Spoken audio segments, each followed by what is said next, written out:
এ বিচার দৃশ্যমান হতে হবে। আরেকটি হচ্ছে প্রয়োজনীয় সংস্কার।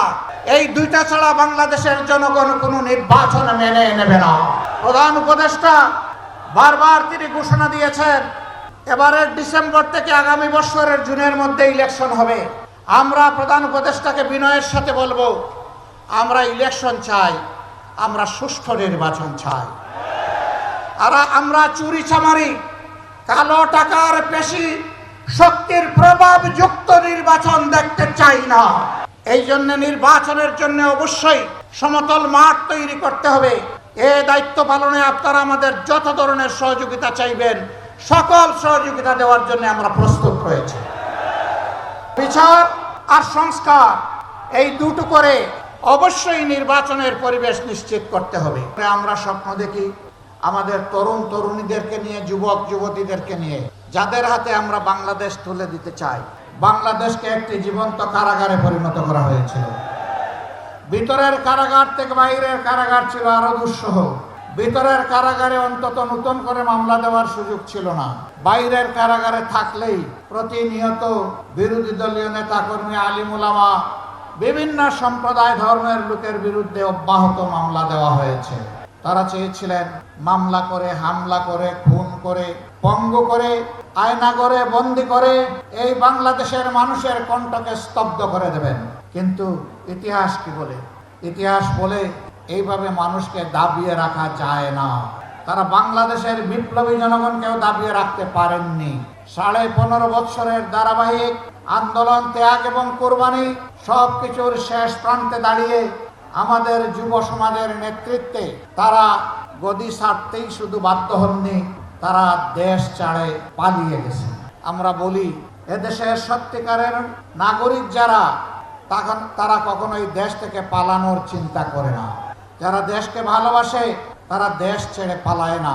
যারা দেশকে ভালোবাসে কানাডা, মালয়েশিয়ায় তারা বেগম পাড়া গড়ে তুলে না। যারা দেশকে ভালোবাসে দেশের টাকা চুরি করে বিদেশে পাচার করে। যারা দেশকে ভালোবাসে জনগণের ট্যাক্সের টাকায় কিনা অস্ত্র আর গুলি জনগণের বুকে তাক করে না। তারা চেয়েছিলেন অতীতের ফ্যাসিস্টের শিরোমণি ফেরাউনের মতো এই দেশকে নিয়ন্ত্রণ করতে। আল্লাহ যেভাবে ফেরাউনদের অতীতে বিদায় দিয়েছেন, এদেশেও ফেসিবাদের ধারক বাহক যারা ছিল তারা অপমানজনকভাবে বিদায় নিয়েছে। যাওয়ার সময় নিজের সহকর্মীদেরকেও বলে যেতে পারেনি যে আমি অমুক জায়গায় চলে যাচ্ছি।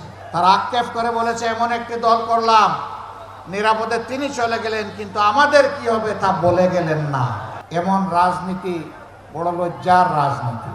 এই দল যারা করতেন, সরকারের ইশারা ইঙ্গিতে যারা মানুষের উপর জুলুম করেছেন, আশা করি তারা এখন বুঝতে পেরেছেন জনগণের বিপক্ষে দাঁড়িয়ে কখনো কেউ পার পায় না। ফেসিবাদীদের পতন হয়েছে, কিন্তু ফেসিবাদ এখনো বিদায় নেয় নাই।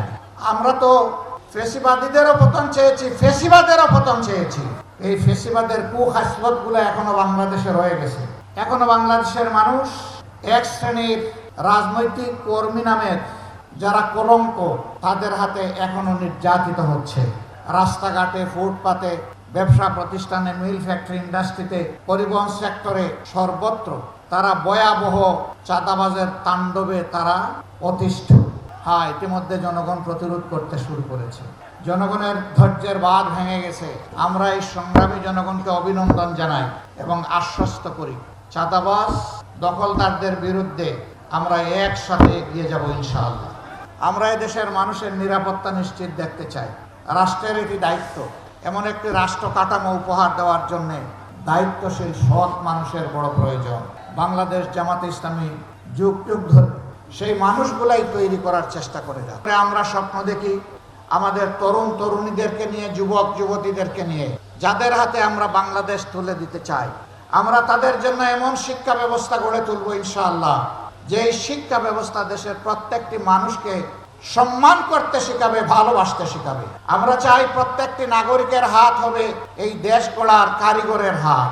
একজন কৃষক মাঠে ফসল ফলাবেন সর্বোচ্চ বৈজ্ঞানিক প্রযুক্তি প্রয়োগ করে। পরিশ্রম হবে সহনীয়, উৎপাদন হবে অভাবনীয়। আবার উৎপাদিত দ্রব্য তার মার্কেট প্রাইস নিশ্চিত করে কৃষককে উৎসাহিত করতে হবে। অনেকে বলে জামাতে ইসলামী ক্ষমতায় গেলে মহিলাদেরকে কর্মক্ষেত্রে প্রবেশ করতে দিবে না, এটি সঠিক নয়।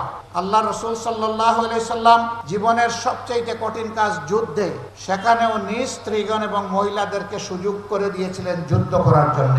মহিলারা যদি যোদ্ধা হতে পারে তাহলে সমাজের কোন কাজটা তারা করতে পারবে না? আমি আগেই বলেছি, সম্মানও নিশ্চিত করা হবে, আবার নিরাপত্তাও তাদের জন্য নিশ্চিত করা হবে। এখন ঘর থেকে বের হলে অভিভাবকদের বুক দুরু দুরু করে কাঁপে যে সম্মান আর জীবন নিয়ে আমার মেয়ে, আমার মা, আমার বোন ঘর থেকে বের হয়েছে, একই সম্মান আর নিরাপত্তা নিয়ে আবার সে ঘরে ফিরে আসতে পারবে কিনা। আমরা এই সংখ্যালঘু আর সংখ্যাগুরু আর এই শব্দই শুনতে চাই না। আমাদের পরিষ্কার বার্তা, এই দেশে যারা জন্মগ্রহণ করেছে আর এই দেশে নাগরিক হিসাবে যারা বসবাস করে, তারা সকলেই এদেশের মর্যাদাবান গর্বিত নাগরিক। ইন্ডিয়া আমাদের প্রতিবেশী দেশ, তাদের সাথে আমরা সম্প্রীতি এবং পারস্পরিক শ্রদ্ধা ও সমতার ভিত্তিতে আমরা প্রতিবেশী হিসাবে এখানে বসবাস করতে চাই। আমরা ভালো থাকলে তারা ভালো থাকবেন, আমাদের ভালো কেড়ে নিলে তারাও ভালো থাকবেন কিনা তাদেরকে চিন্তা করতে হবে। আমরা দেখতে চাই আমরা উভয়ে ভালো থাকব, সেই পরিবেশ ইন্ডিয়াকেই নিশ্চিত করতে হবে। আমাদের ন্যায্য অধিকারগুলো দিতে হবে। তিস্তা মহাপরিকল্পনা কোনো ধরনের চক্রাঙ্গানোর তোয়াক্কা না করে, গড়িমাসি না করে অবিলম্বে তা বাস্তবায়ন করতে হবে। এই অবস্থায় যে কোনো নির্বাচনের আগে অবশ্যই দুটি কাজ সম্পন্ন করতে হবে। একটি হচ্ছে খুনিদের বিচার,